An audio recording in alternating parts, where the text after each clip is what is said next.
वंदे मातरम। भारत माता की जय। जय जय श्री राम। सभी साथी जुड़ जाएं और एक शेयर जरूर कर दें। साथियों, जैसे कि हम सभी जानते हैं कि वर्तमान में यदि सबसे बड़ी समस्या कुछ है इस देश में, और सबसे बड़ा कोई इस देश की समस्या है जिसका निदान सबसे पहले जरूरी है, वो है एक कठोर जनसंख्या नियंत्रण कानून का बनना। क्योंकि जिस तरह से इस देश में जनसंख्या का अनुपात बढ़ रहा है, निश्चित तौर पर कल एक बहुत बड़ी समस्या बनने वाली है। क्योंकि जिस तरह से अभी बेरोजगारी है, यदि जनसंख्या नियंत्रण कानून नहीं लगाया गया, कठोर जनसंख्या नियंत्रण कानून नहीं लगाया गया, तो कल को ये बेरोजगारी भुखमरी में बदल जाएगी। जिस तरह से हम देखते हैं कि आज देश में लाखों करोड़ों बेरोजगार हैं, उसी तरह से लाखों करोड़ों लोग भुखमरी से मरने लगेंगे। इस तरह की नौबत आ जाएगी यदि जल्द से जल्द कठोर जनसंख्या नियंत्रण कानून इस देश में नहीं लगाया गया। जिस तरह से जनसंख्या का अनुपात बढ़ रहा है, उस हिसाब से जनसंख्या नियंत्रण कानून लगना चाहिए। प्रशांत सिंह राजपूत जी जुड़ गए हैं। सभी को जय जय श्री राम। सभी शेयर कर दें। जिस तरह से भारत में जनसंख्या बढ़ रही है और जिस तरह से जनसंख्या के दम पर दहशत फैलाई जा रही है, जिन लोगों की जनसंख्या बढ़ चुकी है और जिस तरह से उन लोगों द्वारा देश में दहशत फैलाई जा रही है, उस हिसाब से कठोर जनसंख्या नियंत्रण कानून लगना इस देश में बहुत जरूरी है। सुनील कुर्मी जी जय जय श्री राम। दीपक राज राजा जी जय जय श्री राम। और अभी शुक्रवार को एक संघ के जो सांसद जो कि पहुंचे हैं वहां पर संसद में, राकेश सिन्हा जी, उनके द्वारा एक निजी विधेयक इसी पर लाया गया है, जनसंख्या नियंत्रण कानून पर। उन्होंने एक निजी विधेयक पेश किया है और वो विधेयक में कम से कम 200-250 सांसदों ने उस पर हस्ताक्षर किए हैं, उस पर सहमति जताई है। अब ये हमारा कर्तव्य बनता है कि हम जन जन में जागरण करें, लोगों को इसके लिए जागरूक करें कि जनसंख्या नियंत्रण कानून क्यों जरूरी है। क्योंकि नितिन सिंह जी बड़े भाई जय जय श्री राम। और जिस तरह से जनसंख्या नियंत्रण कानून लगना चाहिए वो बहुत जरूरी है इस देश के विकास के लिए। क्योंकि आज हम 4 का विकास करेंगे, 40 फिर पैदा हो जाएंगे, 400 फिर पैदा हो जाएंगे। और ये विकास की सारी नीति, ये सारी जो भी डेवलपमेंट की जो चीजें, ये सारी धरी की धरी रह जाएंगी यदि जल्द से जल्द कठोर जनसंख्या नियंत्रण कानून नहीं लगाया गया। और माननीय राकेश सिन्हा जी द्वारा, जो कि सांसद है, उनके द्वारा ये विधेयक, निजी विधेयक पेश किया गया है। और मेरे हिसाब से निजी विधेयक की ज्यादा कोई वैल्यू नहीं होती है, लेकिन हम उसे एक बहुत बड़ा विधेयक बना सकते हैं यदि हम सब आवाज उठाएं, अपने अपने प्लेटफॉर्म से सड़कों पर निकलकर लोगों को जागरूक कर कर। अभिषेक राजपूत जी जय जय श्री राम। प्रमोद पटेल जी जय जय श्री राम। हम सड़कों पर निकलकर अपने सांसद महोदय पर दबाव बनाकर उनसे विनम्र आग्रह कर कठोर जनसंख्या नियंत्रण कानून के लिए हम उनसे मांग कर सकते हैं। क्योंकि वर्तमान में यदि सबसे ज्यादा जरूरत किसी कानून की है वो है जनसंख्या नियंत्रण कानून। नीतीश ठाकुर जी जय जय श्री राम। जनसंख्या नियंत्रण कानून लगना अति आवश्यक है आज। और हमें जिस समय पर जनसंख्या नियंत्रण कानून का जो निजी विधेयक जो पेश हुआ है राकेश सिन्हा जी के द्वारा, उसके साथ रहना चाहिए। हम मुद्दों से भटक रहे हैं। अभी तक हम कठोर जनसंख्या नियंत्रण कानून चिल्ला रहे थे, लेकिन अभी जब निजी विधेयक वहां पर पेश हुआ है तो हम उन मुद्दों से भाग रहे हैं, जबकि ये बहुत जरूरी है। और मैं धन्यवाद कहना चाहूंगा सुदर्शन न्यूज का और उनके मालिक सुरेश चौहान के जी का, जिन्होंने लगातार, सिद्धार्थ भाई जी जय श्री राम। हम सभी जानते हैं कि सुदर्शन न्यूज और सुरेश चौहान के जी लगातार कई वर्षों से कड़ी मेहनतों से ये विधेयक लाने की कोशिश कर रहे हैं। उन्होंने जन जन का बहुत जागरण किया। उन्होंने पूरे देश की यात्रा भी की, भारत बचाओ संविधान बचाओ यात्रा उन्होंने की और पूरे देश में गए, कश्मीर से कन्याकुमारी और सभी जगह गए और उन्होंने उस मुद्दे को उठाया कि किस तरह से ये विधेयक पेश किया जाना चाहिए जनसंख्या नियंत्रण कानून का। लेकिन जब हमें इस विधेयक का साथ देना चाहिए, हम ऐसे मुद्दों पर भटक रहे हैं। किसी विधायक की लड़की भाग गई, हम उस मुद्दे पर हम पूरे देश में बवाल मचाए हुए हैं। अतुल नेमा जी जय श्री राम। हम उन मुद्दों पर बवाल मचाए हुए हैं जो मुद्दे ज्यादा जरूरी नहीं है।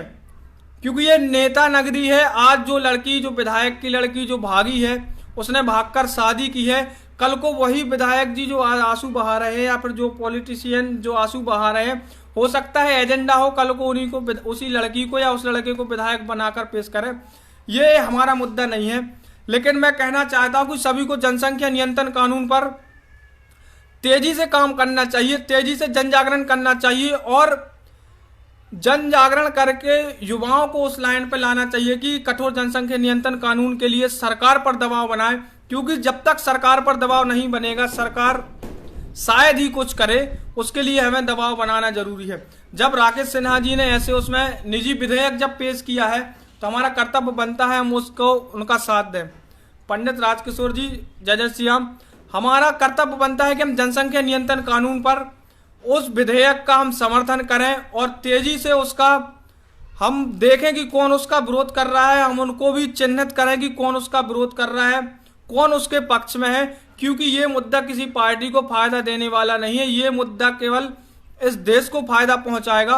और जहां तक मेरा सवाल है, सभी पार्टियां बढ़ती जनसंख्या में अपना वोट बैंक देखती हैं कि ये जनसंख्या बढ़ेगी तो ये हमारा वोट बैंक है, फला की जनसंख्या बढ़ेगी वो हमारा वोट बैंक है, तो सभी नेताओं को केवल वोट बैंक की परवाह है। दीपक ठाकुर जी, जय जय श्री राम, उनको केवल और केवल वोट बैंक की परवाह है। तो यदि मुझे लगता है, मेरे विचार से मुझे लगता है, यदि इस पर हम दबाव बनाएं और लगातार निरंतर इस आवाज को उठाएं तो हो सकता है कि भारत में कठोर जनसंख्या नियंत्रण कानून लग जाए। क्योंकि हम बहुत समय से देखते आ रहे हैं केवल जनसंख्या के दम पर ही इस देश में जिहाद फैलाया जा रहा है, इस देश में हिंदुओं पर अत्याचार हो रहा है। यदि कश्मीर से हिंदुओं को भगाया गया है तो वो केवल जनसंख्या वृद्धि दर को देखते हुए भगाया गया है, वहां पर जिहादियों की संख्या अधिक थी, इसलिए वहां से कश्मीर से हिंदू पंडितों को वहां से भगाया। आज जो बंगाल में हो रहा है वो जनसंख्या की दम पर ही हो रहा है, जिनकी जनसंख्या अधिक है वो किस तरह से हावी है हिंदुओं पर हम सभी देखते हैं। सभी एक शेयर कर दे, जिस तरह से केरल में हो रहा है, बंगाल में हो रहा है, केराना में हो रहा है, मेरठ में हो रहा है, जिस तरह से हिंदुओं के पलायन हो रहे हैं, हिंदुओं को वहां पर प्रताड़ित किया जा रहा है, हिंदुओं के मंदिर तोड़े जा रहे हैं, वो केवल जनसंख्या की दम पर तोड़े जा रहे हैं। और इसी जनसंख्या के कारण ऐसी जनसंख्या बढ़ी थी उस समय पे भी 1947 में विभाजन हुआ था। और निश्चित तौर पर बुद्धिजीवियों के आंकड़े हैं, यदि जल्द से जल्द कठोर जनसंख्या नियंत्रण कानून नहीं लगा और उसका कठोरतम पालन नहीं हुआ तो संभवतः 2047 तक हो सकता है, होना नहीं चाहिए लेकिन हो सकता है कि फिर से विभाजन की मांग बढ़े। और कुछ समय पहले कश्मीर के शहर मुफ्ती ने भी अपनी जनसंख्या के दम पर अलग देश की मांग की थी। उसने कहा था कि जब 1947 में देश का बंटवारा हुआ था तब मुस्लिमों की संख्या 9 करोड़ थी और आज तो हम मुस्लिमों की संख्या 15 करोड़ है, तो इस देश का फिर से विभाजन हो जाना चाहिए, ये कश्मीर के शहर मुफ्ती ने कहा था। लेकिन उस पर कोई भी देशद्रोही का मुकदमा नहीं चला। तो मैं केवल सभी से यही कहना चाहता हूं कि इस जनसंख्या नियंत्रण कानून का जो निजी विधेयक राकेश सिन्हा जी ने पेश किया है, संघ के एजेंडे में है जनसंख्या नियंत्रण कानून, और राकेश सिन्हा जी भी संघ से संबंध रखते हैं, संघ के विचारक रहे हैं, हमने अक्सर उन्हें टीवी डिबेट पर देखा है और उन्होंने तेजी से जनसंख्या नियंत्रण कानून के मुद्दे को उठाया है। तो जिस तरह से जनसंख्या नियंत्रण कानून बनेगा, क्योंकि जिस तरह से जनसंख्या इस देश में बढ़ रही है उस हिसाब से सामुदायिक जो विचारधाराएं हैं वो आपस में टकराव करेंगी, सांस्कृतिक बदलाव होंगे, अलग देश की भी मांग होगी। इस तरह से ये भविष्य के बहुत बड़े खतरे हैं और ये ही आज जो बेरोजगारी है जनसंख्या नियंत्रण के अधिक जनसंख्या के कारण ही बेरोजगारी है, और कल को यही जनसंख्या भुखमरी में परिवर्तित होगी। विमल यादव जी, जय जय श्री राम, सभी शेयर कर दें और यही जनसंख्या वृद्धि कल को भुखमरी में परिवर्तित होगी। तो सभी से निवेदन है, सभी कठोर जनसंख्या नियंत्रण कानून के लिए आवाज उठाएं। आपकी आवाज मायने रखती है, क्योंकि जिस तरह से सरकार हर चीज सोशल मीडिया पर नजर रखी है, सोशल मीडिया का समय, सभी जहां आवाज उठा सकते हैं वहां आवाज उठाएं। तो सभी से निवेदन है, अपने अपने सांसद महोदय को भी एक चिट्ठी लिखें, उनसे विनम्र निवेदन करें कि आप इस देश में कठोर जनसंख्या नियंत्रण कानून लगाएं। तो सभी शेयर कर दें और सभी कठोरतम जनसंख्या नियंत्रण कानून के लिए सभी आवाज उठाएं। सभी को जय जय श्री राम, वंदे मातरम, भारत माता की जय।